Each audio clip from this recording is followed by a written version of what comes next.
You there? Yeah, hi. Oh, good to see you. Oh, you have a Skype cam. How wonderful. I don't have one. I'm strictly audio. This Eh, is going to be strictly audio, but you can keep your Skype cam on if you want. It's up to you.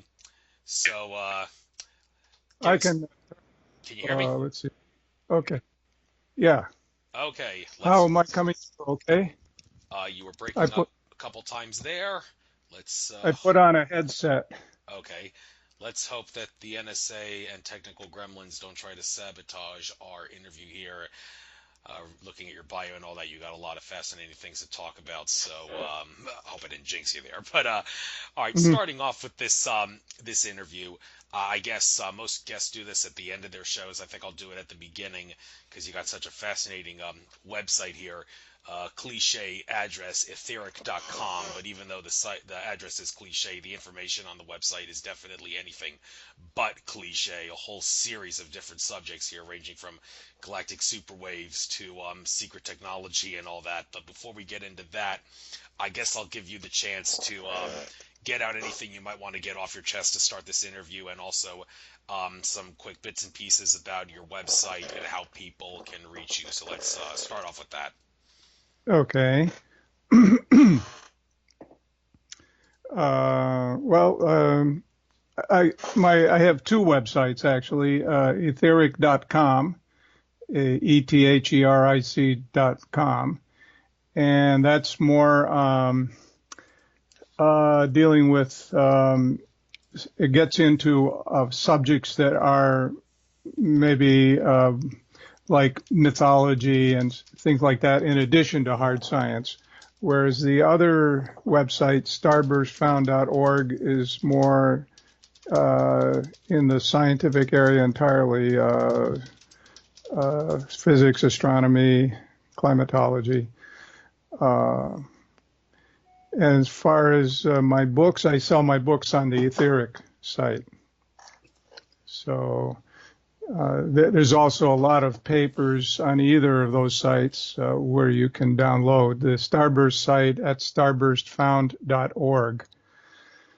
Starburst is a foundation I formed in 1984 to original purpose was to inform the world about the superwave phenomenon, because absolutely nobody in the scientific community knew anything about the fact that galactic cores explosions, particularly the ones from our own galaxy, from the center of our galaxy, can affect the Earth. So that was the main purpose of forming the foundation, but it included also development of the physics I've been working on, subquantum kinetics, and a number of other things. Thank you. So, I got the that other website up here. Maybe I'll use it as a guide in addition to the etheric site throughout this interview to help me ask you the best questions and do the best possible conversation subjects. But I guess your bio will help me do that pretty well. The bio on your etheric.com site. I guess we'll start this off with a bang. No pun intended. Talking about the galactic superwaves and all the other explosions. I don't know if explosions is the proper scientific word to use in this sense, but things that deal with the cosmos and how they affect us. When I hear about galactic superwaves, makes you wonder what kind of scientifically speaking what you're talking about, because a lot of things we've learned about astronomy are actually misconceptions and lies, and I'm sure I'm going to talk about that in greater detail with you throughout this yeah. interview. But specifically, the galactic superwaves and how they intermingle with our consciousness. Why don't you tell us the science behind where the superwaves come from, what they are, what your research suggests they're composed of, how they get to Earth, and like how quickly they get to Earth. Are they like controlled by the speed of light, or is the speed of light completely out of the realm of this? Because this is a completely new area of physics we're talking about here. So you got the floor about galactic superwaves. Go right ahead. Well, they originate from the center of our galaxy, which is about 23,000 light years away. Other estimates of the distance, some people put it at 26. I usually use 23,000. And every so often, the core of our galaxy, which is, well, it's about 4 million times the mass of our sun. It's basically a star that's just grown so big that it's extremely massive. It's basically the oldest star in our galaxy. It just kept growing and growing and has this amount of mass. And every so often, it will go into an active state. And we see this going on in other galaxies. About 1 out of every 5 to 7 spiral galaxies like our own have their cores suddenly go into an active state, and they will stay active for they can stay active for hundreds to thousands of years. So this is known to astronomy. They used to call them Seifert, or they originally referred to these as Seifert galaxies. Also quasars. Quasars are basically spiral galaxies or ellipticals that the outburst is so strong that they mask the galaxy itself. So it looks like almost like just a star. So, but with the Hubble telescope, they've been able to see that the quasars are actually galaxies like our own, just that the cores are very luminous. So when this happens, what it puts out is cosmic rays, electrons and protons, and a lot of electromagnetic radiation, all the way from gamma rays to radio waves, the whole spectrum. And these basically travel at the speed of light. It may also put out a gravity wave pulse, which could actually precede all this by a few days, with the idea that a gravity wave would not be scattered by stuff in the galaxy, whereas electromagnetic waves tend to get scattered a bit, so they would end up lagging behind slightly. So the thing is, with the super waves, this goes out sort of like think of a shell wave going out from the center of the galaxy. It affects the whole galaxy. And when we would see the galactic center light up due to one of these events, the cosmic rays would already be on our doorstep. The higher energy cosmic rays would already be hitting us, and our Geiger counters would be going up. So there's very little warning. There's no warning, actually, unless a gravity wave would precede it and shake things up, and then we might know something. We might be expecting something quite soon. So that sort of summarizes. Have any question about what I said? Well, yeah, a couple of bits and pieces here. Looking at your starburstfound.org website here. It says here, astronomical and geological evidence indicates that the last major superwave impacted our solar system around 12,000 to 16,000 years ago and produced abrupt changes in the Earth's climate, including an extinction episode. Now, people have talked about how that time period would have been before this, the December 21st, 2012, end of the Mayan calendar date, was the last time we had some sort of a galactic alignment, although that time it would have been on a summer solstice galactic alignment instead of the winter one. And there was, they said, a horrible catastrophe on the Earth at that time. However, a little bit of conflict here in regards to what was going on in the Earth at that time. I recently read Michael Tsarian's book, Atlantis, Alien Visitation, and Genetic Manipulation, and he made the rather bold assertion in that book that there actually was no ice age that came to an end around 13,000 years ago. He says that ice age never existed, and the reason mainstream history, mainstream science said that there was an ice age was to cover up the idea that Atlantis was on the Earth, the civilization of Atlantis. The idea being that if there was an ice age, there was no way that a highly sophisticated civilization like Atlantis could have existed. So they made up this story that there was an ice age on the Earth. at that time. Now, you seem to suggest no, there actually was an ice age, and some other people that I've spoke to on my show in the past say, well, I disagree with Sari, and he may be able to present some evidence for that, but at the same time, there's evidence that such an ice age did exist.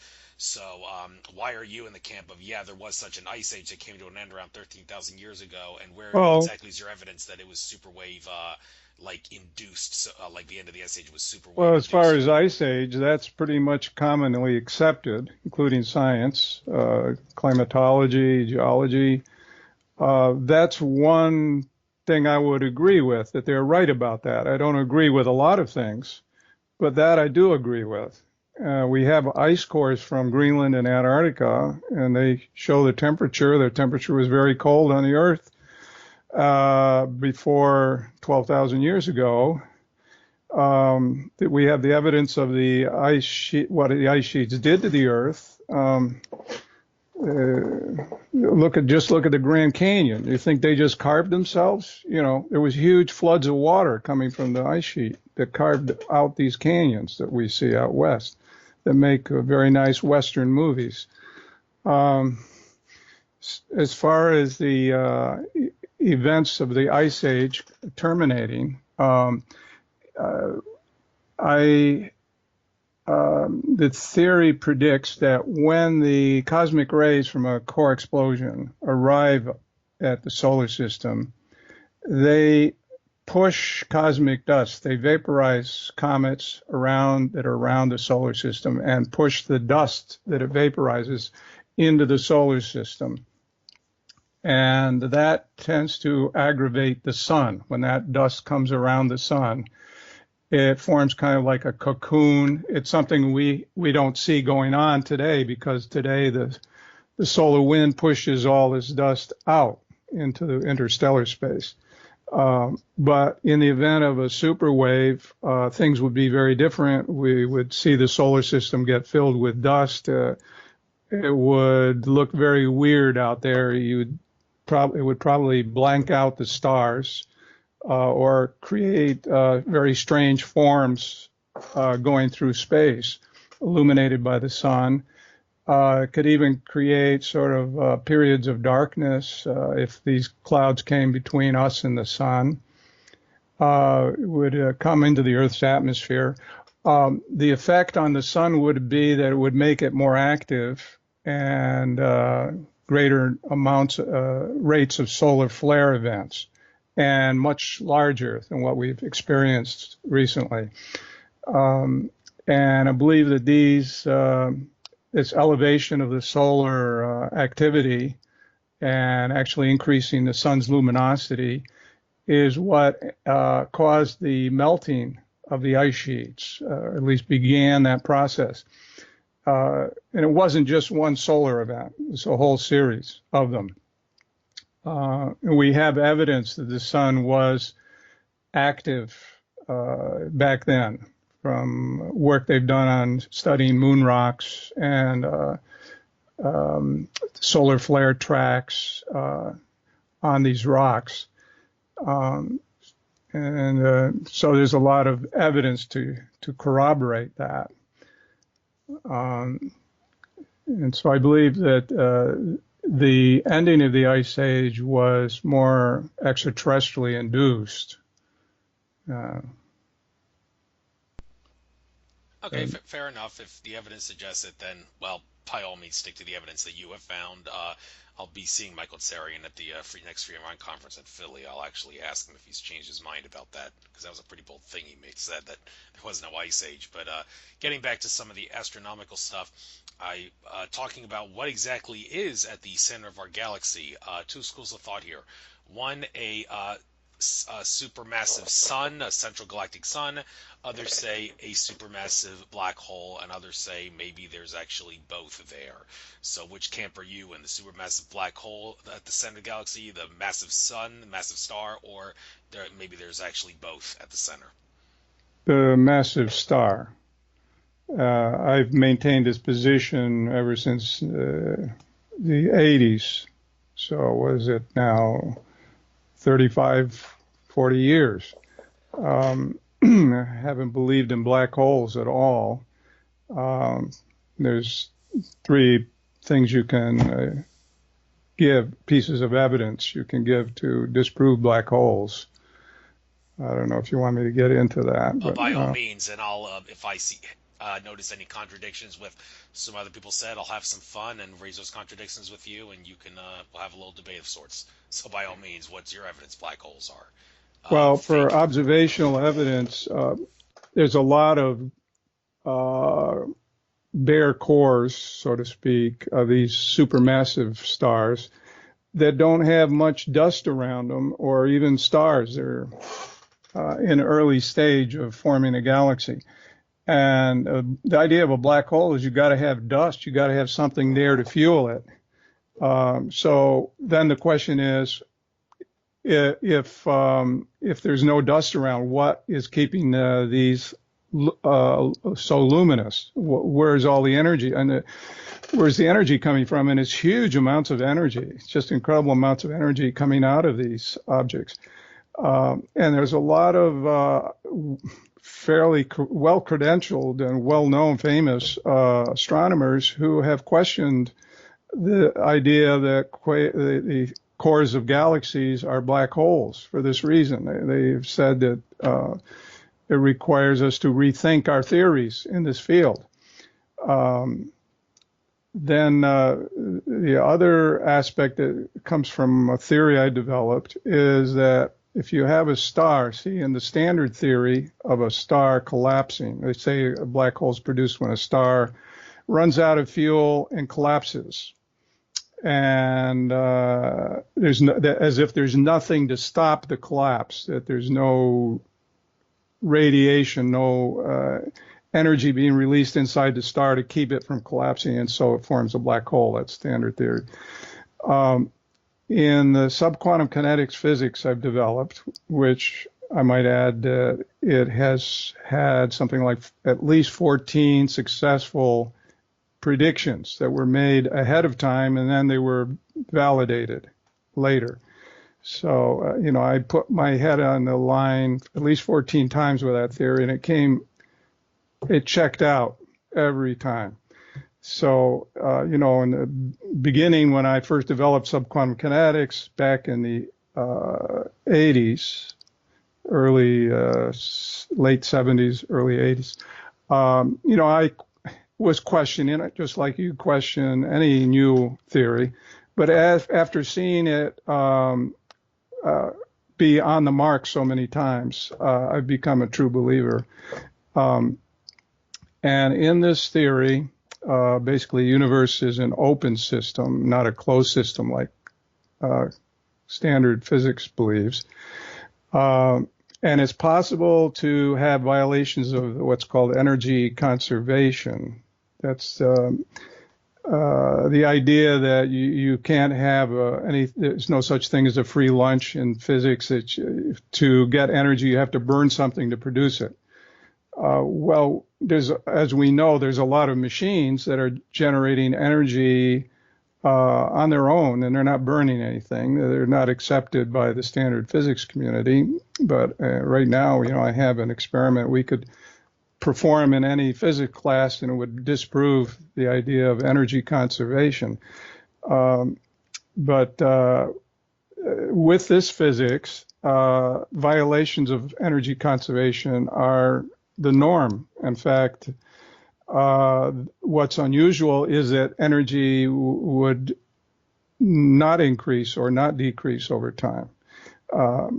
It predicts that in regions where you have gravity wells, like our galaxy is basically in a gravity well because of all the stars creating, the mass creates a gravity well, that energy would increase its amount over time.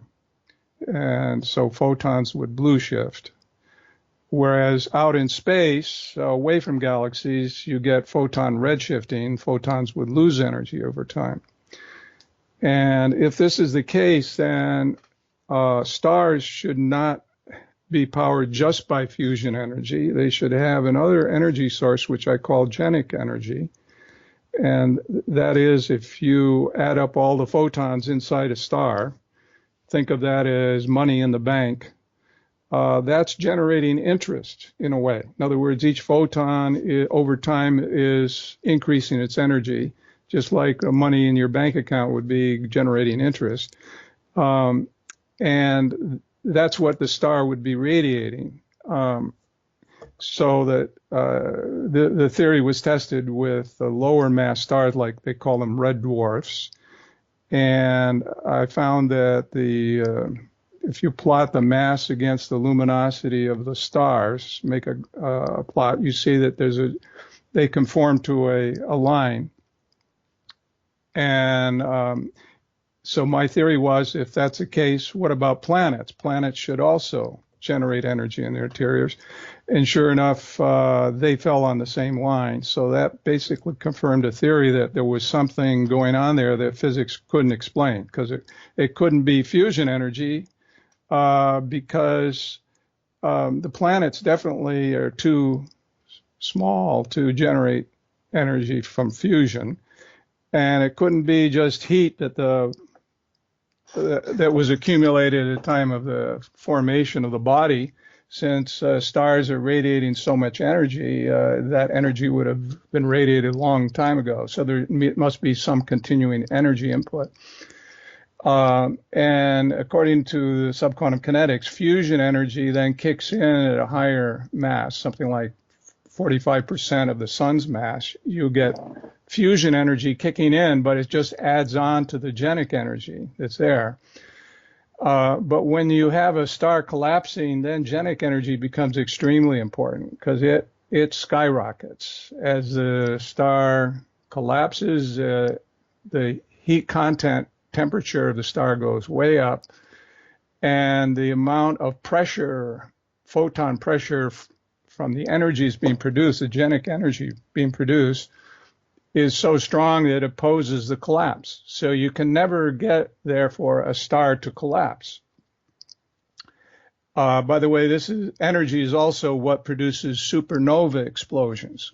And that has been a long time mystery in astrophysics as to where does the energy come from in supernova explosions. Well, since you mentioned that, I'd like to raise some questions about both the nature of stars and the nature of supernovas. I personally do not subscribe to the idea that stars are powered by nuclear fusion. How I am more of the electric universe side of things. However, I'm still not really fixed on whether the sun, or on all other stars for that matter, are strictly electric or if they're electromagnetic. Now, those in the metaphysics and astrology communities would probably say the stars are most likely entirely electric. The whole idea being that electricity is male energy based, magnetism is feminine energy based, stars like our sun are male energy dominant, so it stands to reason they would be electric and not magnetic. Of course, mainstream science says the sun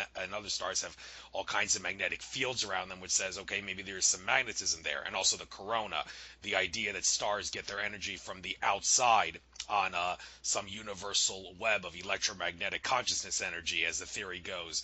That could explain why the corona is so much hotter than the surface, because stars are powered by some sort of electromagnetic universal web that we can't see because it's outside visible light. But if that's true, that raises a whole new can of worms about, okay, so what is the science behind how supernovas work? Now I've brought this out to your attention. Any comments on any of this stuff I've just said that goes against science? I believe that definitely there is fusion energy going on. I don't contest that. I just believe it kicks in at a higher mass than previously supposed. And you do see that the mass luminosity relationship bends upward to a steeper slope, so that the luminosity of the star goes up faster with mass at this bend. And that's why you have what's called the upper main sequence and the lower main sequence. And in subquantum kinetics, a lower main sequence is totally genic energy, and the upper main sequence is then genic plus fusion. And anyway, so that's my view. I don't totally throw out fusion energy.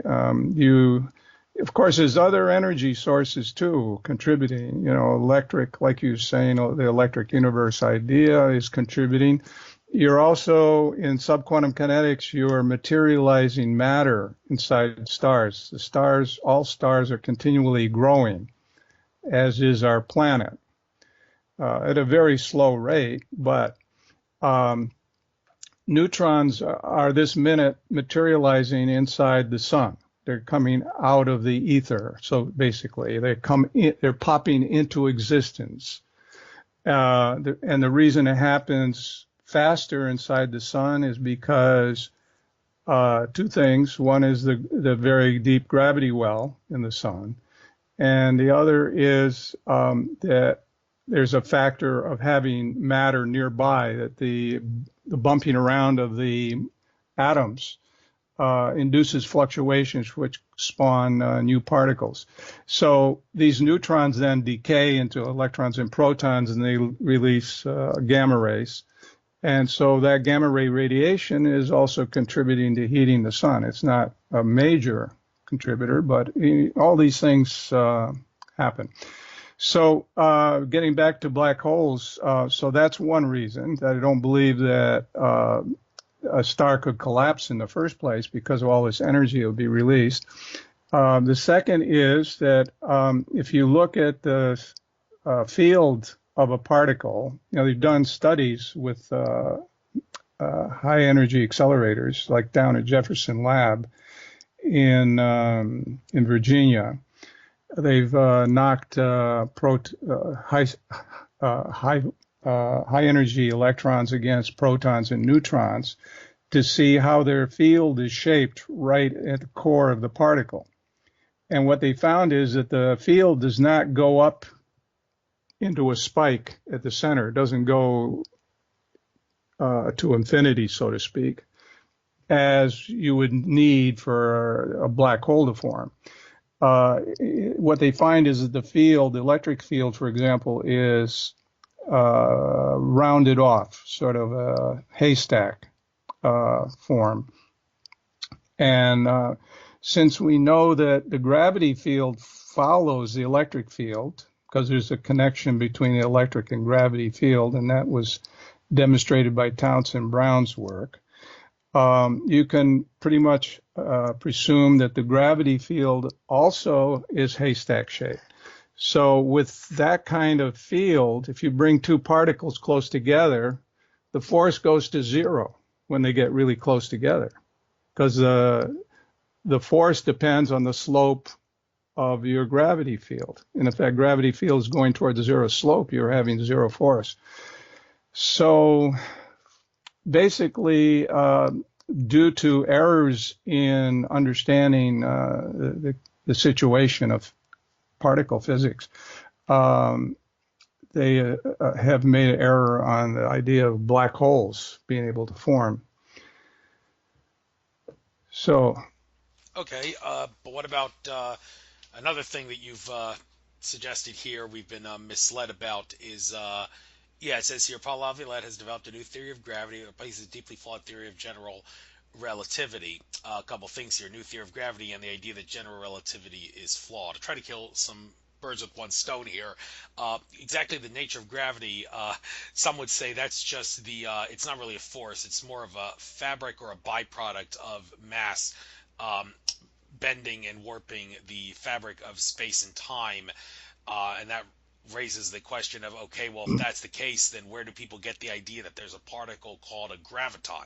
Like science says we're looking for the graviton. I'm thinking, well, what makes you think you're going to find a graviton? If gravity, as you claim, is just the bending and warping of space-time, then what makes you think there would be a particle associated with that bending and warping? I've heard others, like George Kavassilas, say people can use just three words to say what gravity actually is. It's the law of attraction. However, right after I listened to him say that, I listened to an interview by Teal Swan where she said, like the law of attraction, it's like gravity, but somewhat different. So I'm thinking, okay, little contradiction there. Is it or is it not the law of attraction that those in the metaphysics community talk about, and also the flawed theory of general relativity, and for that matter, Newton's theories. I don't know if it makes more sense to say, like Newton and Einstein, their theories and their science are wrong. It's not that they're wrong, it's just that they don't like tell the whole story of how things work. Like if you think about it, Newton's theory,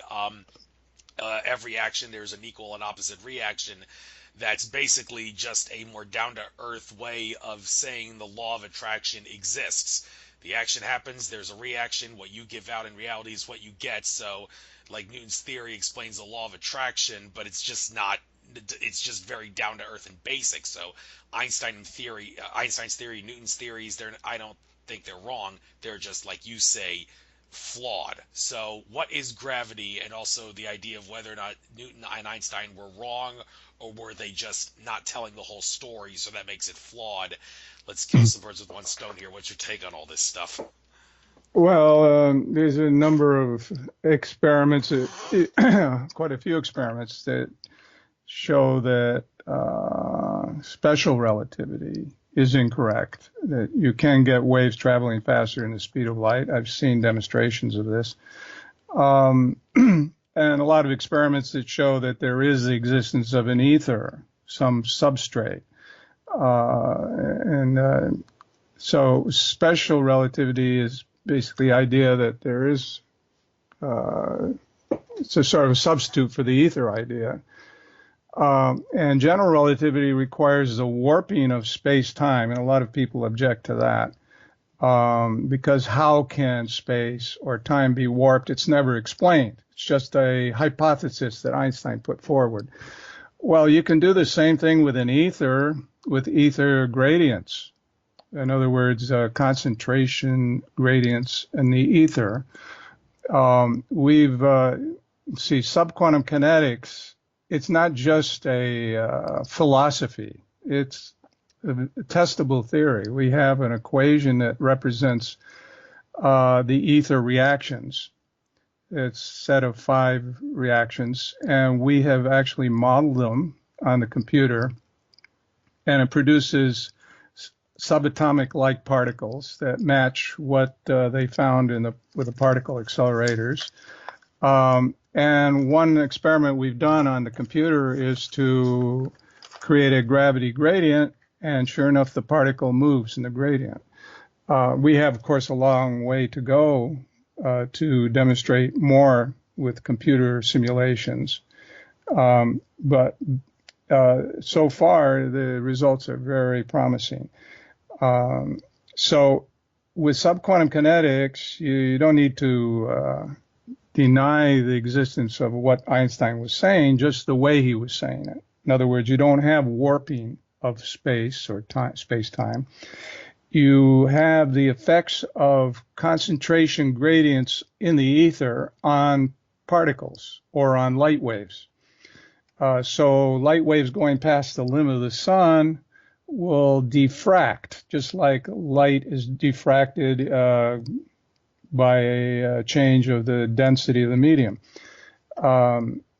You don't need any warping of space to do that. It's something that has to do with the effect of the gravitational field, which is an ether gradient, on the light wave. So, in fact, in a way, all the various phenomena like gravitational time dilation, gravitational bending of light, gravitational mass increase, when you have like 2 stars coming close together, there'd be a mutual effect on their mass. All these things they come out of subquantum kinetics as corollaries of the theory. So you can say that general relativity, the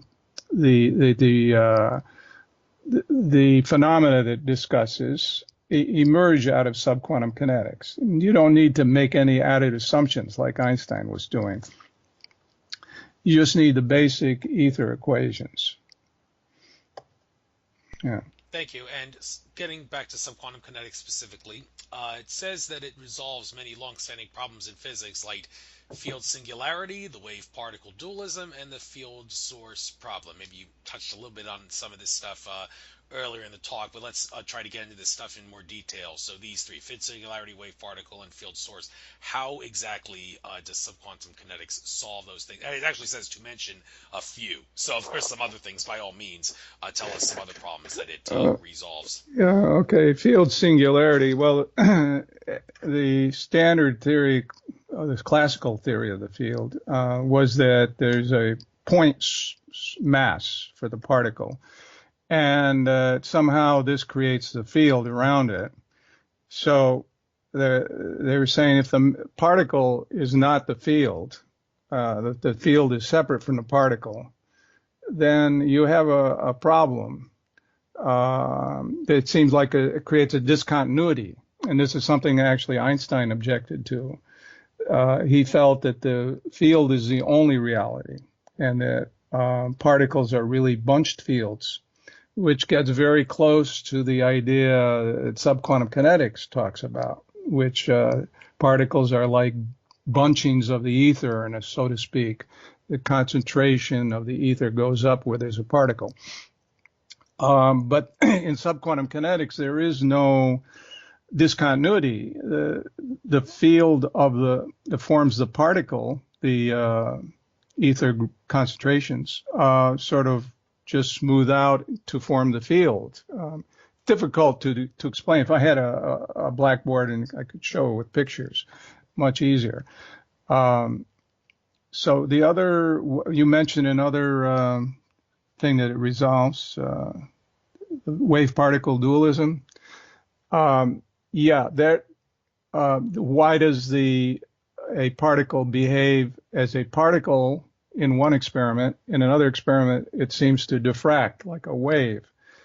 And so all sorts of fancy theories, like de Broglie's theory of the pilot wave, that there's sort of this wave that goes along with the particle, like hitchhiking with the particle. And then Schrodinger developed that further, and you had that turned into quantum mechanics. So all of these, this whole section, or this whole section of physics theory, sort of came out of this idea that de Broglie had originally. And in subquantum kinetics, it's much simpler, that you don't need any wave hitchhiking with the particle. So the particle is sort of like seen in standard theory as like a point, and then there's wave just going along with it. With subquantum kinetics, the particle is a wave. It has wavy characteristics in its core. It's sort of the wave is embedded in the particle, in its electric field, in its gravity field. It has a wavelength equal to the particle's Compton wavelength. It's very short wavelength. And when you take a particle like that and you send it towards a grating, it's going to diffract in exactly the way that they see. In other words, it fits, the equations predict exactly what they see. It's sort of an equivalent of the pilot wave theory, but much, much simpler. You don't have a lot of absurdities that you get with particle wave theory, because with the pilot wave theory. With pilot wave, it depends on the observer as to what wavelength the particle has. So if you have two observers that are traveling at different velocities relative to the particle, the question then is, what is the wavelength of the particle? And so there you have your absurdity. In subquantum kinetics, there's a unique wavelength, and it's the wavelength that's embedded in the particle. You don't need, the observer doesn't need to be involved. And it's that wavelength is then interacting with the grating. And it's a little more, there's a little more to it. which, if you read my book, it's explained in great detail. All these things are difficult to say on the radio because of the details involved. Um, just to know, a lot of thought had gone into developing subquantum kinetics, years and years of work, and with a lot of self-criticism, to always be critical of your own work. And I believe the results so far has been very promising. By all means, people should get your book. Oh, go ahead, continue. You wanted to give examples of some other Well, yeah, because it things? said to mention a few here as just some Yeah. of the other things it solves. So if there's a couple of other things, by all means, go ahead. Yeah, I wish I could had a list of all the confirmations here to tell you. It's sort of like I have to remember my own work. Well, one thing is the electrogravitic phenomenon. Now, that's not predicted at all by physics. In fact, if you talk to conventional physics, they'll say, well, we think that maybe the electric field and the gravity field are unified at a very high energy that maybe it'd have to go beyond the Higgs particle energy I don't believe they found a Higgs particle, but they claim they have. You have to go very high energy before you could see evidence of that. Well, Brown demonstrated way back in the 20s in his laboratory experiments that electric and gravity fields are directly connected. You're familiar with Brown's work with the pendulums, Somewhat, yes. electrogravitic pendulums. And in fact, the Black projects use electrogravitics in their field propulsion. Brown was told to keep quiet about his work way back around the 50s. He mentions that in Project Winter Haven, that he'd been told not to publish anything. The only paper Brown published was back in the 20s in something equivalent to Popular Science or Popular Mechanics magazine. And he's never published in a journal after that. And it's not because he couldn't, he didn't want to, it's because the military wouldn't let him. So we were then left with Einstein's theories. Brown's went black, they went underground, used for propulsion, spacecraft propulsion. We have an immense program in that area. And if Brown could have published, he would have been the Einstein of today. Einstein was scratching his head trying to unify gravity and electricity with his theory, his warping of space theory, and he couldn't come up with an answer. Even to the day he died, it bothered him. And, Einstein knew Brown. They worked together in the Navy for a short period of time in Bureau of Mines, Bureau of, what was it? The mine sweeping operation that Brown was in charge of. So he must have been aware of Brown's work, and it probably bothered him because he knew there was something going on there. Anyway, subquantum kinetics predicts that connection very nicely. Well, hopefully someday it'll be more popular in the schools. So, yeah, thank you. And just sorry to interrupt you here, but we got to move on, and there's a lot of subjects here, and I want to try to get a little bit of everything in these 2 hours we're here. So maybe do some subjects on the fly, just so we can get multiple subjects in. Let's see here. There's the Big Bang. Yes, I was about to ask you about that. Big Bang. I do not subscribe to it, and I give you one simple reason as to why I do not subscribe to it, and that is that it flies in the face of the notion, or should I say the fact, what I think is a provable fact, that we and everything else, for that matter, is infinite consciousness. If something is infinite, then there would be no beginning. Yeah, so everything's always existed because consciousness is infinite, therefore there was no Big Bang. That's the simple way Right. I say it. But do you have any other evidences or proofs for that matter that the Big Bang is a bunch, as they say in the British Isles, a bunch of bullocks?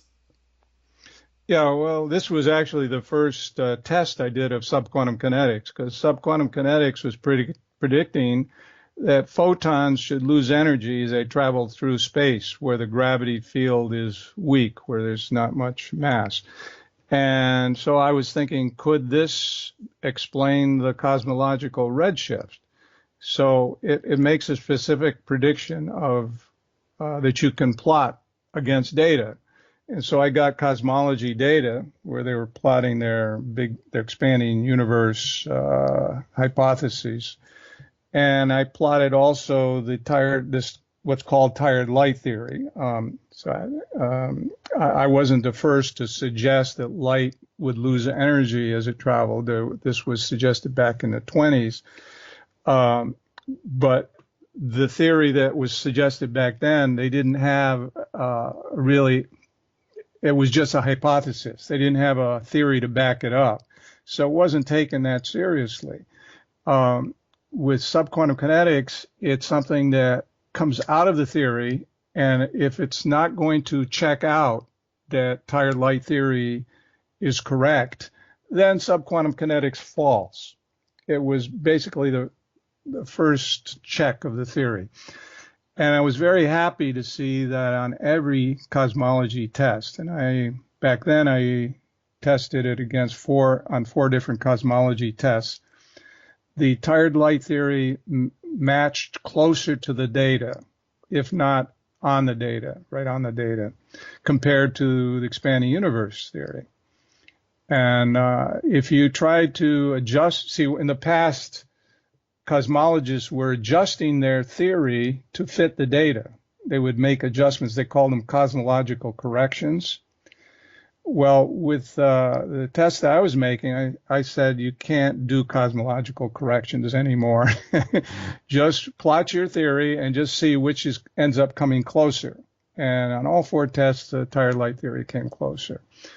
And so this, to me, not only it validated subquantum kinetics, but it proved that the universe is not expanding. It's not the best theory to explain the data. In fact, Hubble himself was favoring the tired light theory.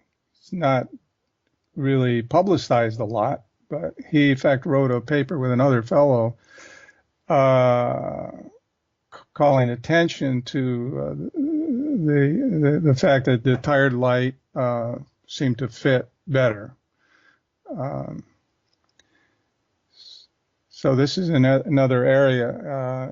Once you stop believing the universe is expanding, you don't need a Big Bang any longer. In fact, with an ether, if you had a Big Bang, you'd have ether flux, which would be very strange. So it's better that you have a pretty much stationary ether with we're moving through the ether as we orbit the galaxy. So then the question is, how did creation happen? And subquantum kinetics there supplies the answer too, because it's predicting the continuous creation of particles in space, a process I call parthenogenesis.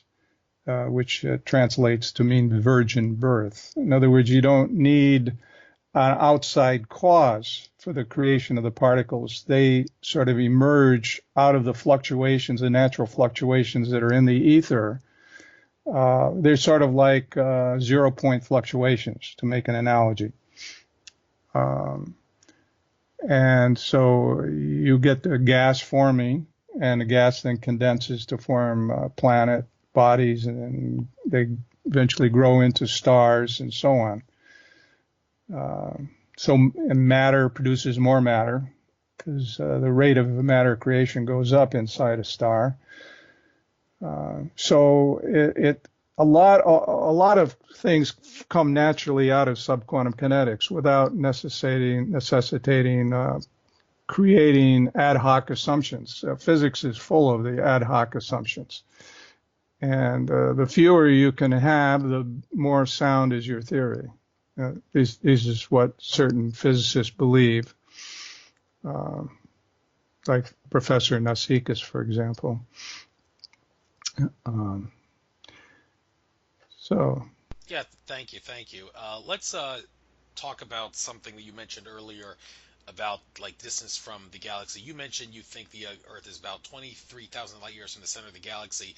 Now, interesting thing about this, John Major Jenkins, in his book Maya Cosmogenesis 2012. I've never read the book, and I think I tried to research this subject on the internet, but I couldn't find anything. So I'm thinking maybe Jenkins' book is the only place that talks about this phenomenon. In that book, he talked about how it's not an accident that the distance of the Earth from the center of the galaxy, 23 to 26,000 light years, give or take, is nearly identical to the time it takes for the Earth to complete one precession of the equinox, which has been varied. Some people say it's around 24,000 years for precession. Others say it's like more like 26,000 years. But based on the evidence suggests it actually varies for different reasons. And Jenkins, it's kind of hard to remember what I did see some things on the internet about this where they said it has something to do with the precession of a proton in relation to its distance from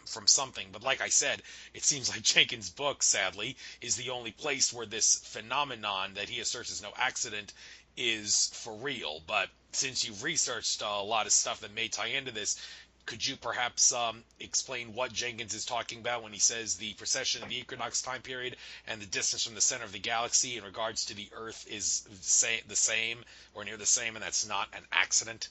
Well, the distance of the center of the galaxy from the Earth isn't the thing that's affecting the Earth. It's, regardless of how far away the core is. What's affecting the Earth is the superwaves. And if you look at the record of the superwaves, which we have a record from the ice core data, it goes back a couple 100,000 years, and you do a frequency analysis of the peaks. There's these beryllium-10 peaks, and beryllium-10 is produced by cosmic rays. When the cosmic rays hit the atmosphere, they produce a lot of beryllium-10.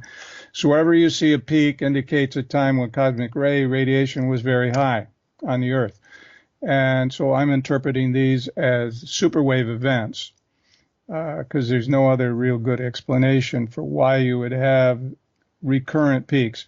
But if you study those peaks, the time period between them, it turns out that they recur about every 26,000. There's a 26,000 year period in there, approximately. There's also a 12 to 13,000 year period. There's also a 5,800 year period, which is close to the Mayan cycle, 5,300. So in other words, the Fourier analysis that you do, you'll get these various periods. So the theory I have is that the Earth's axis with the moon and the sun relation to the Earth causes a precession period close to the superwave period. And every time a superwave comes, it's got a gravity wave. So it sort of creates a tugging on the Earth's axis. And that ends up synchronizing the Earth's precession of the axis with this galactic phenomenon. So you'll end up finding that there were superwaves. The superwaves tend to be close to the time when the axis was either aimed towards the galactic center or away. And you can say, what about Mars? Mars has a different period. You don't see that for Mars because its precession period is so far away from the galactic superwave period that you're not going to get any synchronization in that case. So I think it's sort of by chance. It has to do with the moon's distance from the Earth. And there's some people that suggest that the moon was actually placed there. It was not just by chance that it happened to be at that exact distance from the Earth, because why is it that it ends up being just the right distance to create an eclipse? It just completely covers the sun's diameter. All these things make you wonder. You can't prove them or prove that the case, but it makes you wonder about the moon. So this is what I think causes this precessional connection. Okay. I don't think it's dealing with the distance. Okay, maybe you might want to consider contacting John Major Jenkins and talking to him about maybe how his work ties in with yours. Just a suggestion. There. We met. Yeah, Okay. we talked. Talked about things. Cool. You mentioned the moon being placed there. Maybe it's not a natural body and all. Well, on a related note, looking here on the Secret Space Program YouTube channel, you did give a presentation at the Secret Space Program conference in Bastrop, Texas in 2015, and one of the things you talked about were views of the dwarf planet Ceres, examining possible evidence of colonization. It has been said by some in the ET contactee community, many people would say that's not really a good source of info, but hey, I just like to throw out what they happen to say about these things, that the dwarf planet Ceres is actually an artificial body, just like they assert that the moon is. So if that's the case, then it makes perfect sense that that you would find evidence of colonization on Ceres, but specifically the colonization that you have found. Why don't you enlighten us on what you found on the dwarf planet Ceres, which I and others assert is artificial? Well, we haven't found anything because NASA never released the close-up photos. We were getting closer and closer. The bright spots on Ceres, all we could say is generally they look like what you would see if you were taking photos of Earth from the space station. You see sort of light areas due to illumination of lighting on Earth, like cities will have certain forms. And they resembled very strongly what we see in those space photos of the Earth. So they were supposed to release photos very up close that would hopefully resolve what this was all about. And as far as I know, they never showed them. If they have, I haven't checked their website for the last 5-6 months, so I don't know what's been going on lately to say if they ever had released that. But, it's sort of an open question at this point. Yeah. Yeah, and talked about I think in that same presentation, the possibility of taking a trip to Ceres lasting only 2 weeks using some sort of technology. Recent patenting of a superconductor thruster capable, I'm reading off the video bio here, a thruster capable of delivering at least 1,000 times more thrust per unit weight than the xenon ion thrusters used on the Dawn spacecraft and requiring no power output. Now, people hearing me read some of this would say, well, okay, this technology is great and all, but you're only talking about like maybe local space travel, like maybe within our own solar system, and if you maybe have something like the ability to freeze people in some sort of an ice thing, suspended animation style, maybe you could go to another star system. But when you're talking about the vast distances of space, this is kind of useless because you got to use much different technology like bending and warping space-time or wormholes to or taking advantage of the fact that space and time are illusions to maybe teleport to go those distances. But hey, we got to start off small, one would think, and maybe take some baby steps to be able to do this. So I'm going to give you the floor here to discuss this kind of technology in great detail, to discuss how it works and what makes you think that, if you do believe that this technology may be the way to go in regards to traveling through space at a local space level. No, well, there's a lot of different technologies, some better than others.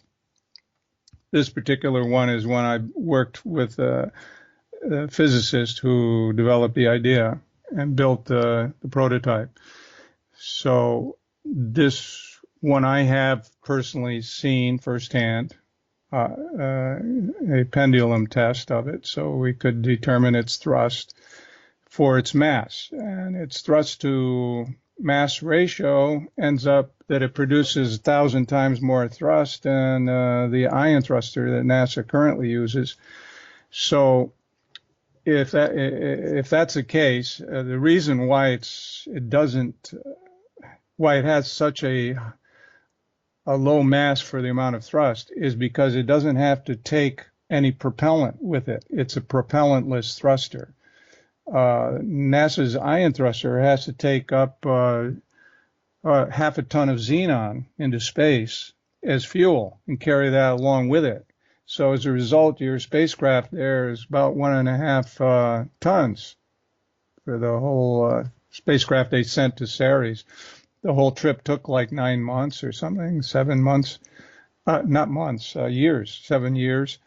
With a Nasica's thruster, you don't need any power source because it creates a thrust without power input, and no need of propellant.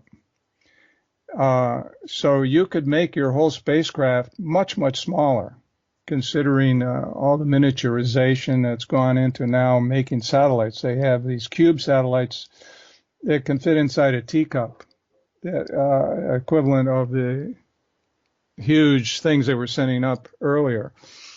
You know, with microcircuitry, the size of a satellite shrunk incredibly. So you could put all your sensors and everything that they're using there into a very small spacecraft. And with the Nasica's thrusters, you could accelerate far faster than the amount of acceleration they have now with the ion thruster. And you could do the trip in a matter of weeks. And for that matter, you could send a probe to another star. You could send it over interstellar distances. This thing is getting up to a sizable fraction of the speed of light after a number of months of accelerating. So within 20 years from the time you launched it, you'd be able to get a signal back from the nearest star with videos and shots of the planet. They claim to have found a planet with water on in one of the stars, Proxima Centaurus, and they have a name for it. It slips my mind. So we could, for example, send one of these miniature probes out there and have an answer back in 20 years, which is about the time it took to get from here to Neptune with Pioneer spacecraft. So certainly within a person's lifetime. I think that would be very interesting alone. You know, of course, to take a manned flight, you'd have to really, to make it practical, you have to have developed superluminal propulsion. And there's other technologies you could use for that. Dr. Nasica's, who developed this version, this low thrust version, he has a high thrust version. We're working on experiments to test it out. You know, if that works, then you could maybe be talking about manned flights to other stars. So far, we've had a little difficulty with the liquid nitrogen tests we've done, because you have to cool this device down to very low temperatures. The liquid nitrogen test didn't turn out successful for the second version, but we're planning another test to go down to liquid helium temperatures, and hopefully that will show something. But at this point, there is a working device of the first version that could, drastically revolutionize space travel in the solar system, and maybe for probes to other stars. And NASA hasn't jumped on the bandwagon yet. We've contacted them. There is a lab connected with NASA called EagleWorks, and they're working on the EM thruster. And they've had to put up with a lot of resistance from the physics community who are saying, oh, well, this violates Newton's third law and so on. And so they were worried about getting their program cut by the NASA headquarters. Now that they got their paper published, and it seems to have been received positively, hopefully they'll be able to feel more secure and can start looking at other technologies like the Nasikas thruster, which is actually better than the EM thruster because it produces, per weight, it produces 10 times more thrust than the EM thruster. Plus, it doesn't need any power source. The EM thruster needs microwaves to make it work. You need a power source for the microwaves. So, and the Nasikas thruster is totally mind-blowing because it produces thrust without any power input. So it not only violates Newton's third law, that you get action without reaction, but also violates the first law of thermodynamics, that you create you're getting energy or propulsion without any input energy. In fact, the energy source is the ether that we are in. The ether exists in more than 3 dimensions. Our physical universe that we can see with our eyes is 3-dimensional, but there is a higher dimensional. It's actually higher dimensional, and the flux. There's a flux that continually maintains the universe. This is the basis of subquantum kinetics, and it's that flux that, in effect, is creating all these phenomena that you would have difficulty explaining, like spontaneous materialization, spontaneous energy creation, or in this case, movement of the Nasikas thruster. Basically, it shows that we should not get worried when things violate the energy conservation law, that the universe is set up to make that a possibility. Some experiments will show, indeed, the energy conservation law is obeyed, like your refrigerator in your house. But when you get outside of refrigerator technology, it's not necessarily true. So we have to get out of the box and realize that there's more, start adopting physics frameworks that can explain the phenomena that are observed. Because right now they just don't believe that they're occurring. They just close their eyes, say, well, it violates physics laws, and so we don't believe that it's happening. Well, these things actually do happen. And the theory is very important because it gives you a framework for understanding reality. Without the theory, you're lost. And so the challenge is to get people to jump from the existing theory to subquantum kinetics. It's sort of like the way I picture it. It's like monkeys clinging to the branches of a tree, and they see this other tree nearby, but they're afraid to jump because they don't see too many monkeys over there. So it would take a real big crisis in physics to get them to start jumping, I think. I think the EM thruster is important, and in fact, I got the paper published because it shows that at least the Newton's third law can be violated, and that this is something done by well-credentialed scientists, that they've tested this and it seems to work. So it's sort of like a chink in the dike, and there's a lot of other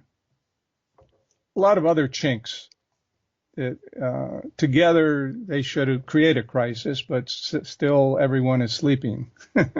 They continue teaching the same old theories, charging, $50,000 a year for students to go to school these days in some of these colleges. And half the theories they're teaching them are wrong. and obsolete in some regards. But Yeah. want to about a couple things about specifically this type of technology. First of all, when I interviewed Stanton Freeman, he talked about how he thinks flying saucers are traveling. He thinks it has to do with magneto-hydraulic propulsion. And that raises a question. Okay, well, that may be the kind of technology you would use for a craft that's shaped like a flying saucer. But this kind of technology that you're talking about to travel the stars, is there any rules in regards to what the spacecraft has to be shaped like? Could it work with a flying saucer, or do you need like a craft that's kind of like pointed like a rocket? Well, it wouldn't need any particular shape for the Nasikas thruster, because there you're not dealing with electric fields, you're dealing with magnetic fields.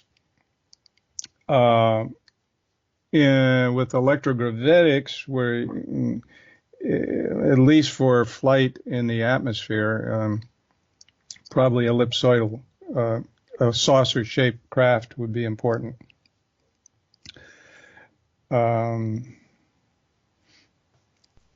Okay. What about the issue of traveling into the future? Because, as you get closer and closer to the speed of light, the slower you age, which means that you're traveling into the future at a faster rate than things going slower than you. Now, this technology you're talking about, does it make travel through space so fast that the time dilation in that regard would be noticed, or is it not fast enough to cause a noticeable jump into the future for those who are on the craft? Well, this effect of time dilation, as you go faster, or well, we should call it, time out there seems to, let's see, if you're going faster, you end up slowing down sort of your processes. Slow down, you age slower. This is based on you going at a high velocity relative to ether, or to the framework, a stationary frame, let's say. If you see the ether as your base frame, the ether where the ether isn't moving relative to you, if you take that as your frame and you start accelerating relative to that frame, you're going to get these effects. But if you take the ether along with you, so it surrounds you, and you're like a slug of ether moving through the rest of the ether, you're not going to have these effects. And I believe Podklanov's gravity impulse beam is able to accomplish that. You familiar with his work? Maybe not. Yeah. I discuss all these various advanced propulsion technologies in my book, Secrets of Antigravity Propulsion, which actually was kind of a bestseller. It's my best-selling book, I guess because it has practical applications. And in there, I talk about the Podklanov gravity impulse beam. He found that by discharging capacitor through a superconducting disk, he was able to produce a beam of a gravity impulse that was in the form of a beam and would just keep going and not spread out, sort of almost like a laser. And he could make it knock over a set of books at like a quarter mile away. And even at greater distances, they found it didn't disperse hardly at all. He finds that the gravity waves travel very fast. They're superluminal. In one experiment, he determined it were going to like 63, 64 times the speed of light. In another experiment where he cranked up the energy of his beam to use a different setup, he got them going 2,000 or 3,000 times the speed of light, measuring the time between, it would trigger 2 points separated, and he used atomic clocks to compare the times of the triggers. And he's actually put a dent in a steel plate, like a half-inch steel plate. He's dented it with these beams. The device is held under high security in a high security laboratory near Moscow. Paklanov is Russian, but he lives most of the time in Finland. So, I mean, there's obvious, I guess, military applications for that. So probably why it's in a secure area. But it also could be used to defend the Earth against an asteroid, for example. If there was an asteroid coming, you just take one of these beams and point it at the asteroid and put these gravity impulses through it, and it would deflect it. So I'm hoping that this is being taken seriously by black projects if there's any incident that would present itself. We have the technology to save the Earth from an asteroid impact, just a matter of developing it and using it. So something like Paklanov beam, I believe, would push a slug of ether along with the gravity waves would end up accelerating the ether. And if you had something like this pushing your spacecraft, it could move the spacecraft along with slug of ether, and you could go to superluminal speeds without the time effect. But that's just my guessing. You'd have to actually do some experiments. Let's find out. Okay, thank you. Let's switch gears for a little bit for the next half an hour or so that we have left. I want to talk about some cosmological archaeoastronomy, new word there, I don't see that often, and mythology and esoteric stuff regarding the work that you've done. On your site here, there's a whole series of things from different cultures that you've talked about. Someone just sent me a contact request on Skype. I'll have to get to that later. But okay, but let's talk about the Sphinx for a little bit, because it seems that you've talked about that in great detail, and some controversy around the Sphinx in Egypt. George Kavaslis, I mentioned him earlier, he actually asserts that he, in his past life, was part of the group of people that helped construct the pyramids on the Giza Plateau, which he asserts were to, among other things, anchor the male energy of the constellation Orion to the Earth. He also asserts that the Sphinx, it's gone through some changes over time, and it was originally designed not to represent what it looks like now, but it actually looked like the Egyptian god Anubis, the god with the head of a body of a man and the head of a desert jackal.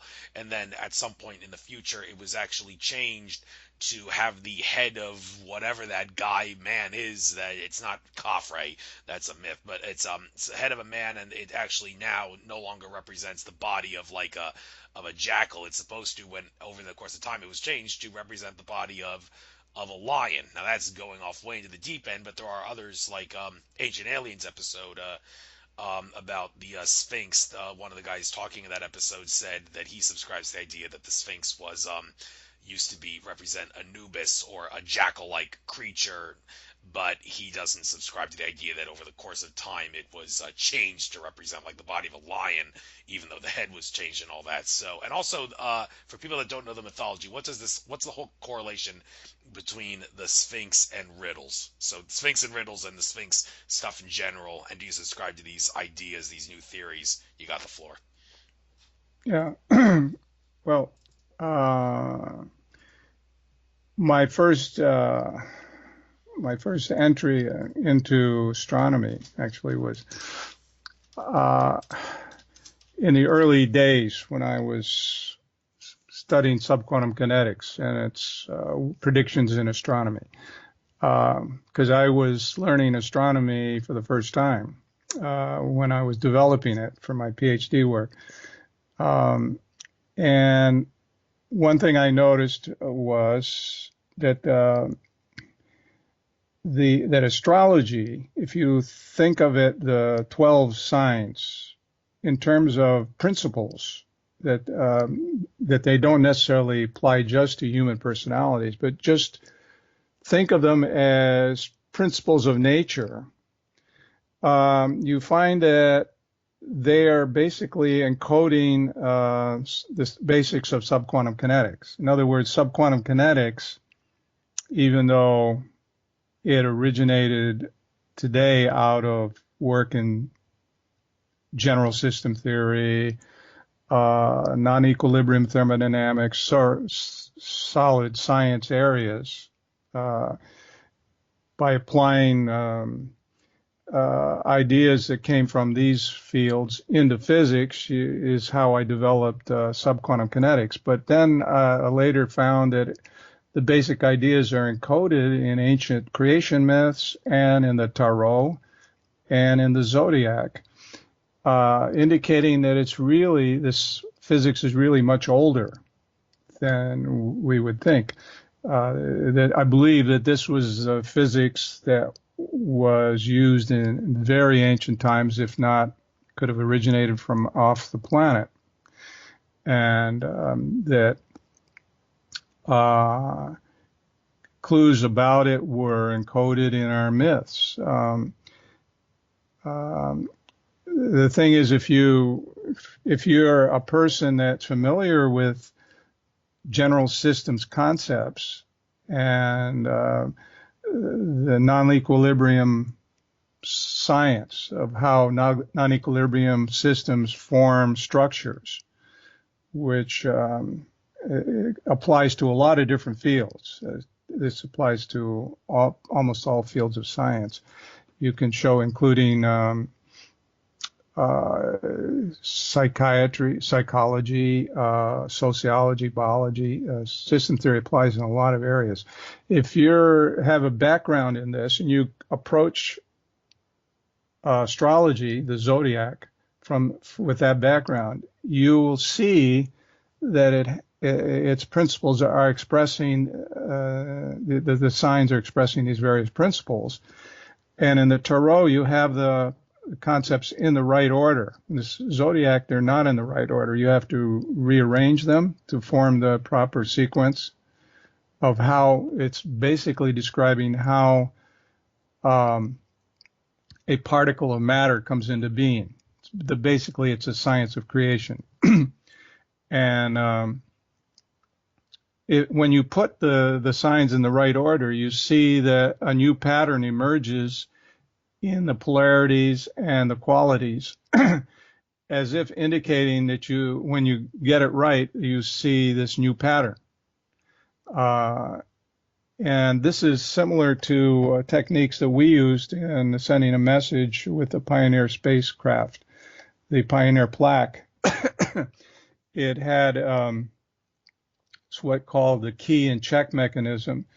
You have a key, which is used for deciphering the message, and then you have a check mechanism to use so you can check the key, so the person receiving the message can see, okay, that was indeed the initial intention because the key checks out.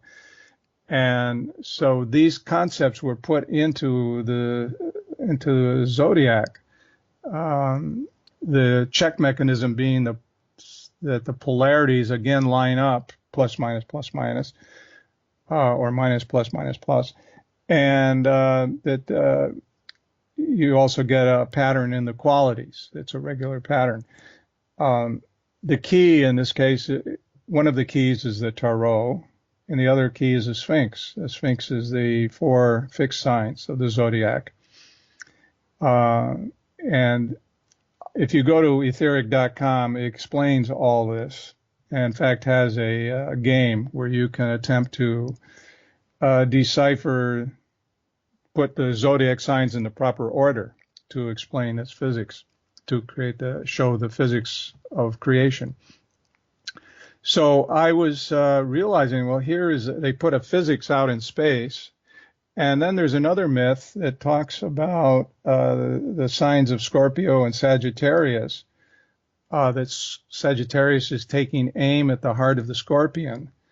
And there's 2 arrows there. There's a stinger of Scorpio and then the arrow of Sagittarius. And it's as if they're pointing at something. And that's when I started looking on a map a star map.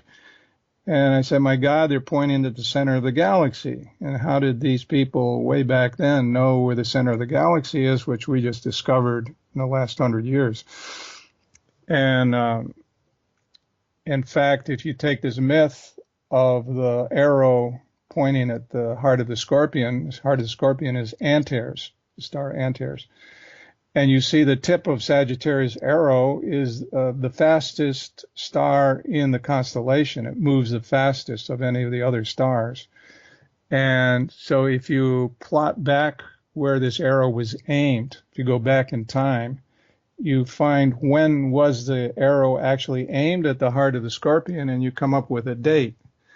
And I was concluding that they were trying to tell us about an outburst from the center of the galaxy. They actually gave a date, and they were trying to pass this down to humanity in the future. And this was actually what got me started on forming the superwave theory. So the superwave theory actually came out of deciphering this message that's been handed down to us. So it's quite an amazing thing when you get into it. Thank you. I want to switch gears for a moment. Something I missed on your bio that's off the subject of mythology insights, but definitely want to cover it.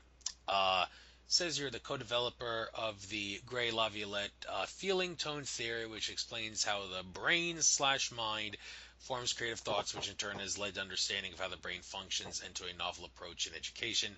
Okay, the story of how the brain functions, that's a thing that puzzles a lot of people, because there seem to be so many different functions of the brain that we don't understand. And also, you said it's interesting how you wrote brain/mind to suggest the mind has a direct correlation with the brain. Mainstream science says that there is correlation between the brain and consciousness, but many in the metaphysics community would say that that's ridiculous. There is no correlation between the brain and consciousness. But you say there's a connection between the brain and mind, and you can help explain through this so-called feeling tone theory. I don't think I've ever heard of this, about how creative thoughts are formed. So what makes the thoughts creative? How do you define creative? So you got the floor. Talk about this subject. Oh, well, there had not been really a theory of that would explain creativity. This was the big mystery, one of the big mysteries.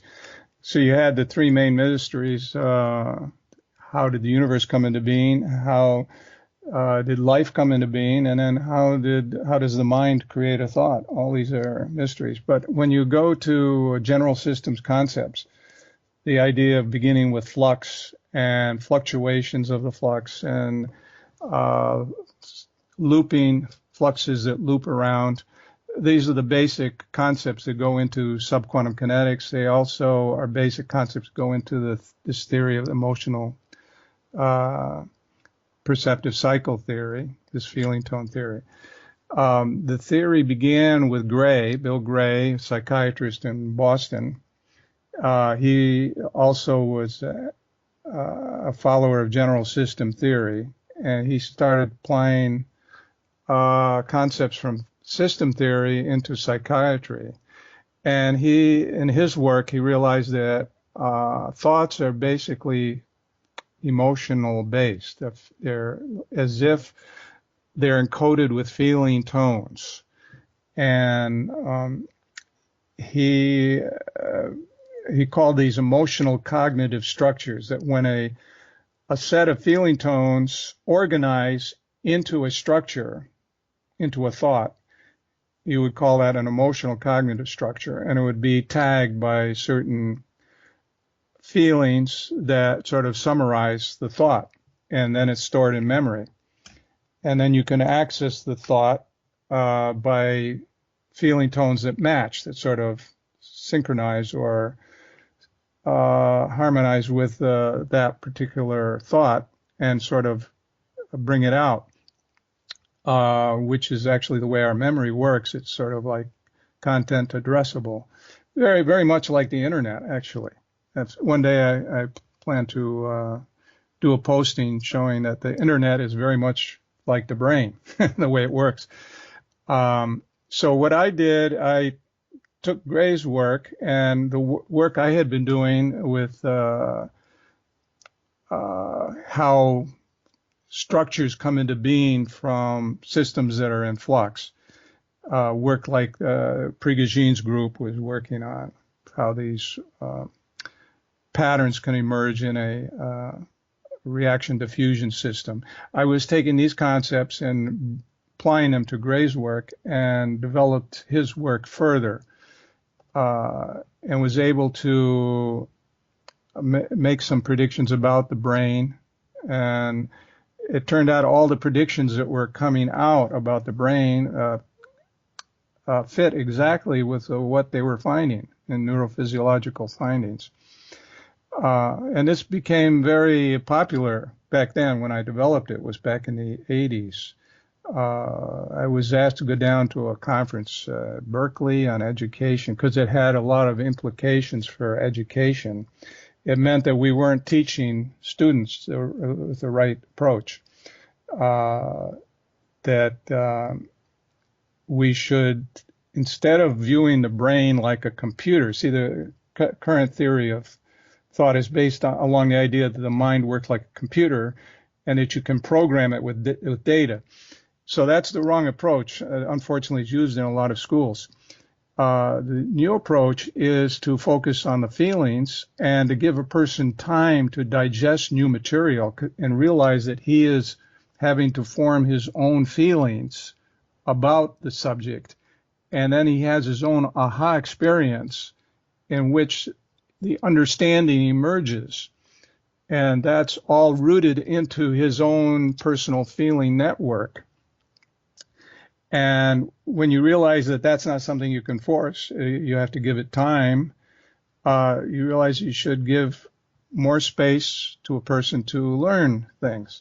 That in effect, by trying to cram data, you may be able to program your mind with more information, but you might not necessarily understand it all. And so what we want is true understanding of material. This was found very interesting by people in education who were of the school of thought that education should put more emphasis on feelings. And in fact, Hughes Aircraft used the theory. I was told by one of their top management people that they used the theory for encouraging creativity in their industry, in their research laboratory there, and that it was very successful. I was told that they ended up making millions in terms of the results that it produced. So very happy to hear that. I don't know if there's more I could say about it. It's described on my website, etheric.com. Well, I think at this point that people, if they want to learn more, they should go there, because there's a lot of things, the mythology thing, that I wanted to talk about before we call it a night. So regarding this stuff, Greece, let's talk about Greece for a bit. The Olympian creation myth, Plato's story of Atlantis, the myth of Castor and Pollux. Well, there's a lot of things about Greek mythology we could talk about, but let's try to keep it basic here. This whole thing about Olympian creation myth and the Greco-Roman gods, a lot of debate as to whether they were real, like flesh and blood ETs, or whether they were just figments of everybody's consciousness that exists in some other dimension or realm, that through some mechanism they were perceived as real and all that. So in regards to Greek mythology, also Plato's story of Atlantis, very key on that. I think Plato was not a fool. So why don't we talk about that, the creation myth and Plato's story of Atlantis? Yeah, well, I discuss both the story of Zeus, how Zeus created the universe, and the Atlantis myth, the creation of Atlantis, in my book Genesis of the Cosmos, where I'm showing that the ancient creation myths, the major ones, both from Egyptian and ancient Greek and Mesopotamian cultures, encode the concepts of subquantum kinetics. And in the case of the Atlantis myth, which now in this case Poseidon was the one who initiated the creation of Atlantis, and Poseidon was one of the 6 gods that brought creation into being originally. That the Atlantis myth is also dealing with the creation of the universe. In fact, Atlantis is supposed to be taken metaphorically, not literally, like most everyone has been taking it literally. It should be taken metaphorically, and it is basically a map of a subatomic particle. So Atlantis is very, very small. If you want to find it, you have to use particle accelerators like down in Southern Virginia. It was a way of passing down knowledge to the future, and they put it in the form of a myth. And if you go into Plato's book, Timaeus and Critias, at one point he's Solon, the ruler of Athens, had visited Egypt, was talking to a priest there. And the priest was explaining to him that a lot of their secret knowledge is put in the form of metaphor in myths, because they don't want to come out and say it directly. They put it as a myth. So if you get the myth, if you see the metaphor, you understand it, it means that you are at the same level of understanding as they. If they were to come out and say what they knew, nobody would really understand it, and most people wouldn't understand it, and then they would distort it. They would change the myth and so on. So the best thing was to put it in myth form that was an interesting story that could be handed down. So I believe that the Atlantis creation myth is basically talking about a subatomic particle. But there's another part to the Atlantis story, which is in a different book in Timaeus. They use the same name. And in there, Atlantis now has grown very powerful. It's grown in size.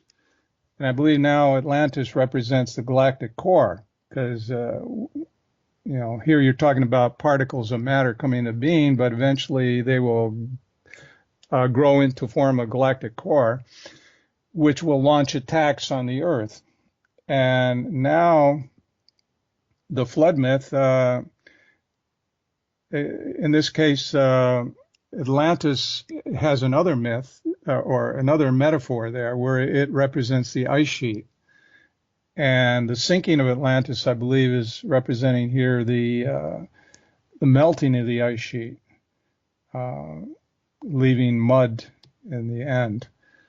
And the date, it's interesting, the date for the sinking of Atlantis, 11,600 years ago, it matches with the date when it was the final warming episode, the end of the Ice Age. And you had huge floods at that time. So it completely verifies Plato's myth.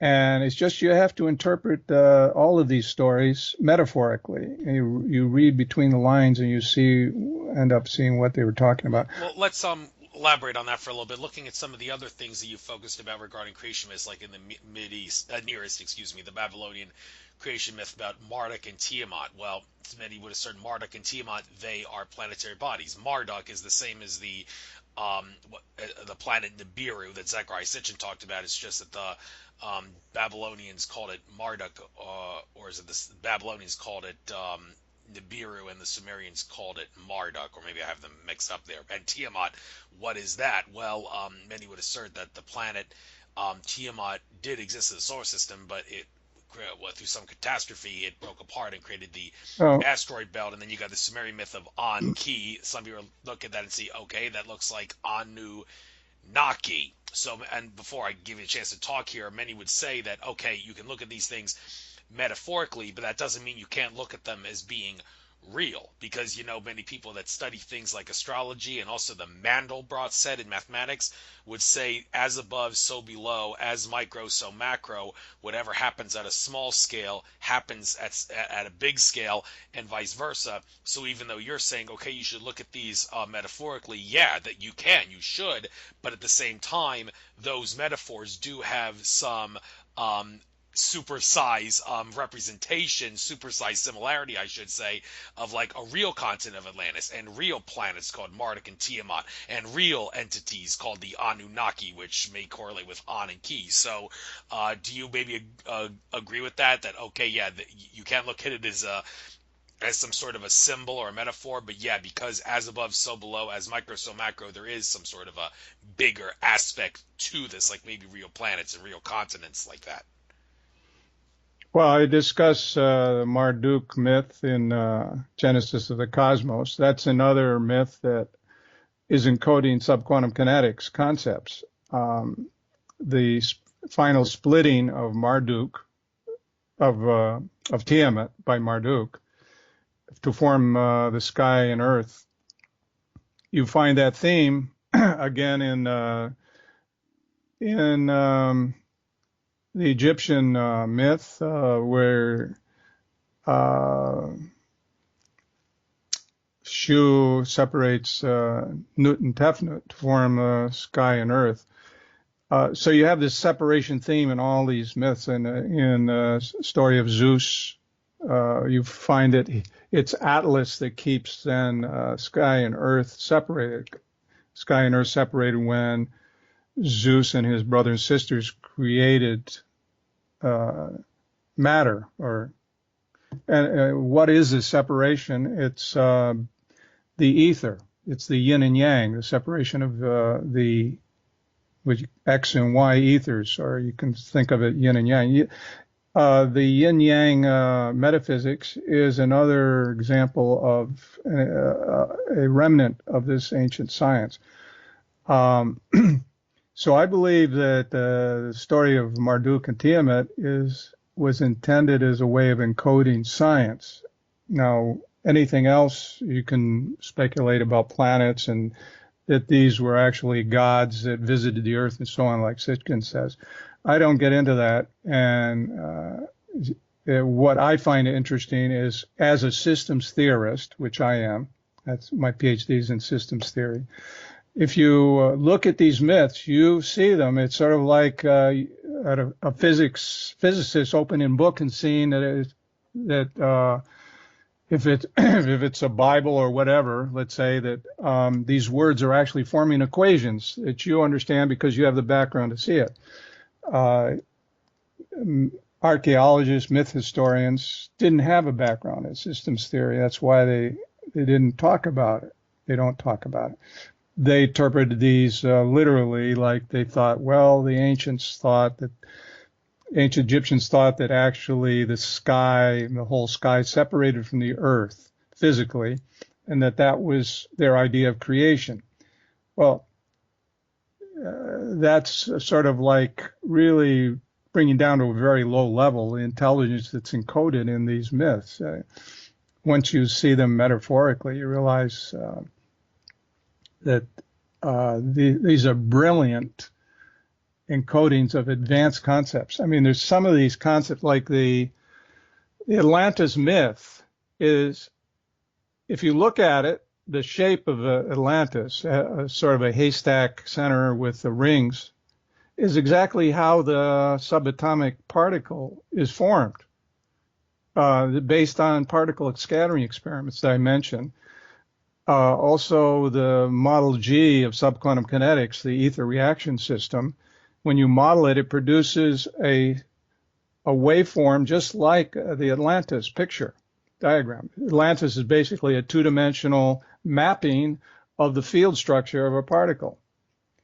So this can't be just coincidence. When you see that all the discussion of how Atlantis was created in its relationship to the Zeus creation myth, it just overwhelming it really hits you that this was intentional. It wasn't just, let's say, me with my leanings seeing this. Basically, anyone can see this who has first learned the principles. And that's what I do in Genesis of the Cosmos. I sort of educate people about system theory and these reaction diffusion systems, so you can have an understanding of that, so that when you go then later to the myths, you can see that these are in fact encoded there in the myths. One area I feel disappointed in is that I haven't made any impact at all, basically, in the field of archaeoastronomy or ancient mythology or Egyptology or these fields. They're still stuck in the idea that these people were very primitive, and they don't turn to physics or system theory, unfortunately. Well, it's our job to change that. The primitive notion is absolutely ridiculous. So we've only got 5 minutes left, enough time for one more subject for today. I want to talk about the I Ching, because there is definitely something to that. All those diagrams and all that. I don't think it's an accident, of course, that when you, like, the whole thing of throwing the coins or whatever, that the I Ching instructions are like, throw a coin, get an answer. It's very on par with what you're trying to find. I don't think that's a mistake. I'm sure that's the consciousness of the universe using the I Ching to get you information that you're seeking to get. And like I said, Terence McKenna, I don't think he was a fool. He deserves a lot more credit and all for his time wave zero, I think it was called, graphs and all that. A lot of work went into that, without question. Although some would question Terence McKenna, a lot of people have suspected that the Illuminati got control of him and told him, like, we're going to prosecute you. And this is Jay Weidner talking about interview. Jay Weidner, he suggested that Terence McKenna, he started getting a little out there when the Illuminati forces got a hold of him and said, we're going to press charges against you and all that if you don't, like, try to give out information that suits our agenda. So he may have had a little flaws there, but in general, he was no fool. He knew what he was talking about with regarding the I Ching. So why do you think, well, I don't really know what you think. I'd like to know that, but in the 4 minutes or so left, why don't you briefly summarize why the I Ching, it's very significant, there is something to it, and the Chinese were no fools when they invented that. Yeah, I don't discuss the I Ching in my book. I go into the yin-yang metaphysics, which is sort of at the basis of the I Ching, but I haven't gone to describe the I Ching system, why it works, that sort of thing. I haven't got into that. Okay. In that case, switch one more subject here. Okay, Hopi Legend of the Blue Star. I see this on there. There seems to be some debate as to whether or not the Blue Star has happened or not. I remember listening to Greg Braden once saying that some Hopi elders say that the Blue Star happened in 1994 when the Shoemaker-Levy comet particles hit Jupiter and caused some sort of a blue spectrum of light appearance on some telescopes. But others have said, those Hopi elders, they don't know what they're talking about. That contradicts what some other Hopi elders are saying about how the Blue Star has not happened. So do you have any comments on this Blue Star phenomenon? Yeah, well, when a galactic core erupts, becomes luminous, it sends out cosmic rays, and these cosmic ray electrons generate what's called synchrotron radiation. It's electromagnetic waves all the way from radio waves up to gamma rays. But the visible part of that spectrum looks like a bluish white light. And when astronomers look at galaxies that are in the process of exploding, they have a bluish white light at their centers. So it's as if they're bluish white stars. So if our core was to explode, a star would appear in the sky that was bluish white color. It would be located in the southern hemisphere between Scorpio and Sagittarius, where the center of our galaxy is located. And that would be the indication that a superwave has arrived. So that's why they talk about the Hopi myth. I believe the Hopi myth is referring to the core eruption. And it's very accurate in saying that it's bluish white because that's the way it would look. And in fact, that would be the first indication, a visible indication that we would have that something bad is going on or about to occur. So at that point, you better run for cover, get into a cave or something, because the first 3 days will probably be the worst. Thank you. And how long you have to stay in the cave? Well, that's another story. But what's the sense in getting out when it's just gonna be hell when you get out? So, well, maybe when that day comes, we'll find you the answer. But hopefully that day won't come because we'll expand our consciousness enough to cause a paradise on Earth. But that's some would say that's wishful thinking. Anyway, it is 8 o'clock p.m. now, so I guess that I'll bring this interview to a close. This was very enlightening, very informative. Learned a few things myself. And of course, there's a lot of other things on your site that I could have talked about, but you did say a lot of this stuff, better to buy my book and read it than have me discuss it on the radio to get all the ins and outs. And I couldn't agree with you more that a book is definitely a better medium than the radio in that regard. So it was a pleasure having you on. Glad we worked out a time to do this interview and all that. I have no doubt that I'll be seeing you a lot of documentaries and programs in the future, and definitely a worthwhile person to be interviewed. You are, Dr. Laviolette. So I wish you the best of luck. Thank you for coming on. Good luck on all your future endeavors and mysteries Thank to you. unfold. Take Thank you care very now. much, Andrew. So Sweet. long. Take care. Bye. Bye.